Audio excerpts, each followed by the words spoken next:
Many Batman characters are defined by what they have lost. Villains are driven to despair because something or someone was taken from them, and they respond with violence. However, Batman's ally Katana is defined by who finds her afterwards. Across comics and animation, her story changes radically. In one version, her sword carries the voices of the dead. In another, she's defined by silence and discipline. And in Beware the Batman, the blade matters less than the man who taught her how to wield it. This is ultimately a story of how mentors shape heroes and what happens when they don't. But before getting to Beware the Batman's take on the character, let's look back at everything that came before to help set the scene. Katana made her first appearance in The Brave and the Bold number 200, published in 1983. She appeared in a backup story to tease the new Batman comic, Batman and the Outsiders. When war broke out in Markovia, Batman wanted the Justice League to intervene, but fearing causing an international incident, the League refused. As such, Batman resigned and recruited a handful of sympathetic heroes to help him. Teaming up with Metamorpho, Halo and Black Lightning, Batman ventured to Markovia. Along the way, he crossed paths with other superpowered people and recruited them to his little band of outsiders. And one of the most distinctive new characters that joined the team was Katana. Over time, we'd find that, much like Batman, she was a person who had lost her family and resorted to vigilantism. Her name was Tatsu Yamashiro, and she had lived a fairly ordinary life up until that point.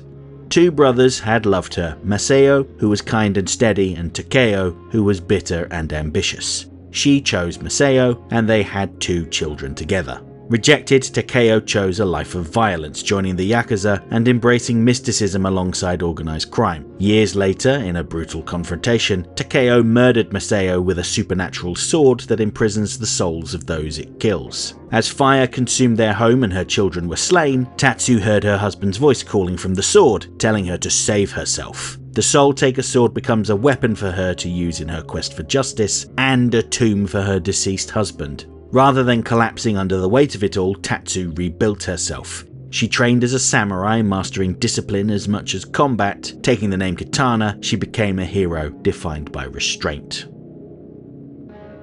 She could easily annihilate her enemies with the Soul Taker sword, but more often than not she chose not to. Eventually, Takeo returned, stealing the Soul Taker sword from Katana and enslaving the souls trapped within it, including Masao. In order to free her husband, who was ordered to try to kill her, Katana was forced to do the unthinkable. She had to kill him a second time. When she freed Masao, she finally imprisoned Takeo's soul in the blade instead. The sword that once took everything from her became a prison for the man responsible for her misery, and she would act as his jailer. So, pretty heavy stuff. And it may surprise you to find that Katana made her first on-screen appearance in the Batman the Brave and the Bold episode, Enter the Outsiders. As this show was generally brighter and more light-hearted, their take on Katana is pretty different. She isn't the haunted widow of the comics carrying a marriage, slaughtered children and a mausoleum inside her sword. This Katana is a teenager, still trying to hone her skills, and inexperience is a big part of her story. Where the comic book Katana arrived fully formed, disciplined, mournful and driven by loss, The Brave and the Bold rewinds the clock. Here, Katana stands alongside Black Lightning and Metamorpho as young outsiders, uncertain, impressionable, and capable of being led astray. When we first meet them, they are the enforcers for the sewer-dwelling villain Slug, a deliberate inversion of Batman's usual assembled-by-design team dynamic. These are kids who found a cause before they found a conscience. Slug presents himself as a revolutionary, someone who can offer them a better life if they fight with him, but really, he's selfish. He's using the outsiders to further his own interests, and he doesn't care about them. Katana's defining trait in this incarnation is silence. Where the comics root her restraint in grief and honor codes, the show reframes it as something that is still being developed. She barely speaks at all, letting actions do the talking until the moment it actually matters. And this story is very much about generational differences. Batman teams up with the Justice Society member Wildcat, someone who had trained him in his youth, much in the same way that Batman would go on to mentor the outsiders. But when Wildcat collapses from a heart attack, Katana finally breaks her silence and takes charge of the situation, giving precise medical instructions. They don't want to hurt anyone, they are just angry with their lot in life and don't know how to change things. It's a pretty neat distillation of who she is here, reserved, competent, and moral. In a similar fashion, the show simplifies and softens her backstory without discarding it entirely. In the episode Inside the Outsiders, Psycho Pirate weaponizes her guilt, trapping her in a nightmare construct where she relives her origin. As a younger girl, her talkative nature indirectly led to her mentor's death. Silence in this memory is presented as punishment, but Batman reminds her that her silence is in tribute to her fallen mentor. It is discipline, and shows that she has truly learned his lesson. It's an elegant piece of character work. Katana's restraint is less of a trauma response and more of an indication of who she is. Notably absent is the Soul Taker sword's full horror. There's no husband's soul whispering inside of the blade and no murdered children clawing at the narrative. Instead, the sword is a symbol of focus and discipline, a weapon that can only be carried by a person of honor with a true heart, which is exactly who she is. I think she can best be described as someone that isn't defined by loss, but more someone that grows because of it. And that choice sets the stage perfectly for the more emotionally sealed take that would follow in Beware the Batman. Where the comics presented her as someone living with loss and The Brave and the Bold highlights her growth potential, Beware the Batman introduces Katana as someone running from her past. Her first appearance is deliberately mundane. Tatsu Yamashiro arrives as Bruce Wayne's new bodyguard, hired by Alfred Pennyworth after his own kidnapping at the hands of Professor Pig. There's no costume and no exposition dump telling us who she is and where she's come from. She's just a woman brought in to do a job. Of course, sly old Alfred has ulterior motives. The show slowly reveals her backstory as the first half of the series progresses. We learn that she was once a CIA operative, sent to infiltrate the League of Assassins. And Katana is the name she took inside of the League, not one she claimed after escaping it. In this show, the Soul Taker sword is an artifact she stole from the League because it was too dangerous for anyone to possess. The Soul Taker sword is crucial to the League. It's how their leader, Ra's al Ghul, essentially achieves immortality.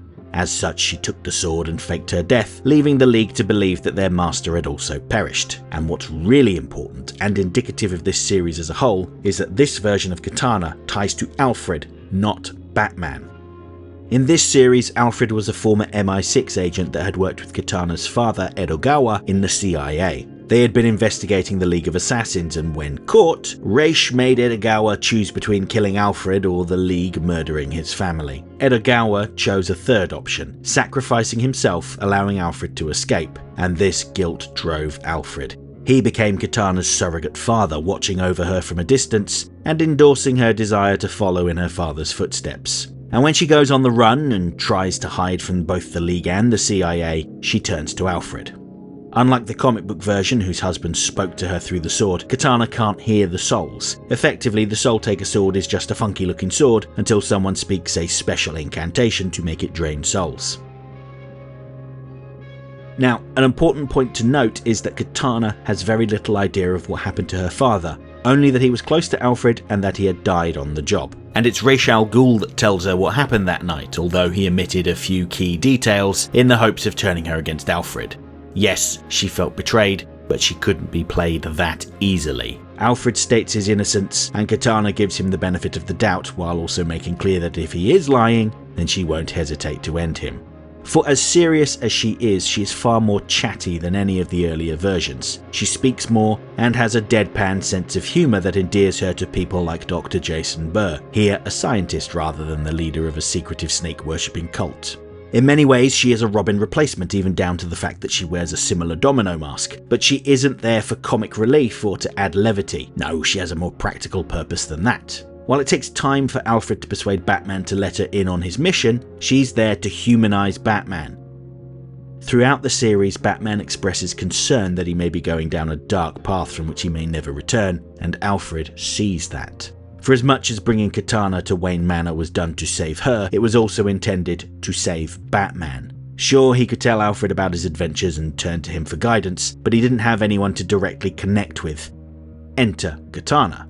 She doesn't blindly follow his orders, she is her own person, and she challenges his way of doing things.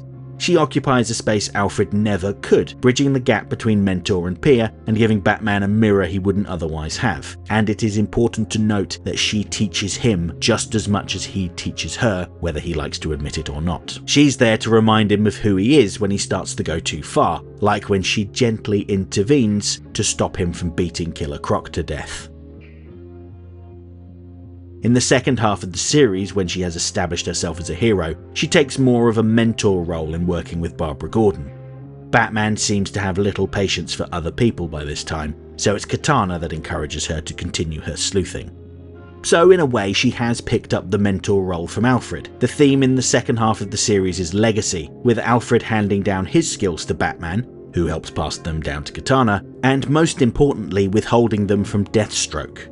That's the core of Deathstroke's story in this series, as I discussed in an earlier video, linked to in the info button, so add that to your watch later list if the subject interests you. He wanted to be Alfred's protege, but he was just too cruel and brutal. When Alfred rejected him and got him kicked out of the CIA, he set off on his own to make a name for himself in the underworld. However, upon seeing Batman in action and finding out that Alfred was working as Bruce Wayne's butler, the pieces fell into place.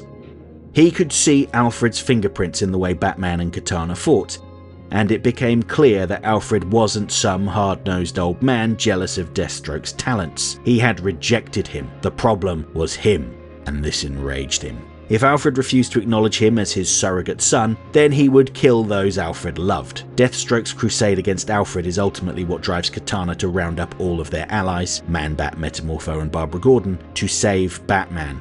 Because there was one lesson from Alfred that Batman had struggled to learn. No man is an island. You need to surround yourself with like-minded individuals and share the burden. This is a lesson Katana had no problem learning. By the time the series ends, and it implies the formation of the Outsiders, Katana is the founding pillar of the group rather than a new recruit, and she taught Batman something too. If Beware the Batman had continued, we would have seen an expanded roster of outsiders, including Cyborg and what looks like Arsenal. If this production art is anything to go by, Katana would have continued further down the path as a Dick Grayson substitute by having a costume more like Nightwing's, further demonstration of her personal growth. But alas, the show was not renewed for a second season, and these ideas have been relegated to Glenn Murakami's notepad.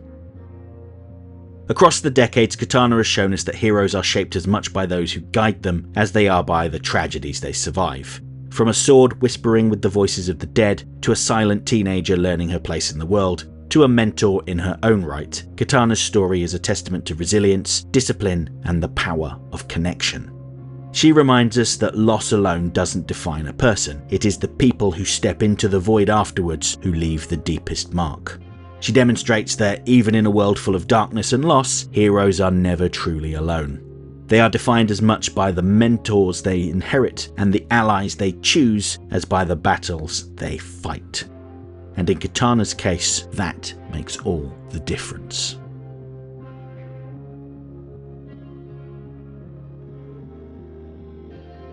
Okay, that's it for this essay. If you enjoyed the video, don't forget to like, share, subscribe, leave a comment, tell all your friends about me. You know how YouTube works. If you really liked the video and feel like tossing a buck or two my way, please consider using the thanks button, because every little helps. And if you have really enjoyed my work, you might want to pick up a copy of my book, Rogues Gallery. It features 22 essays on villains from Batman the Animated Series. There's a beautiful cover by Batman the Animated Series background artist John Calmette, a foreword by director Dan Reber, and a moving segment from the late Kevin Conroy sharing his thoughts on life, love, and loss. Plus, an exclusive essay on the Condiment King that will never be made into a video.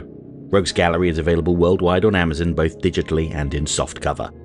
Finally, channel memberships are just $1.99 a month and give you early access to my essays, custom emojis, and your name featured on my members end screen, which has been rolling for a little while now. Huge thanks to everyone who's already part of this. You've helped to make these videos possible. If you want to see your name up here too, join the channel now. And while I have your attention, please consider checking out my other channel, Serum Lake Comics, where I talk about mostly DC comic books.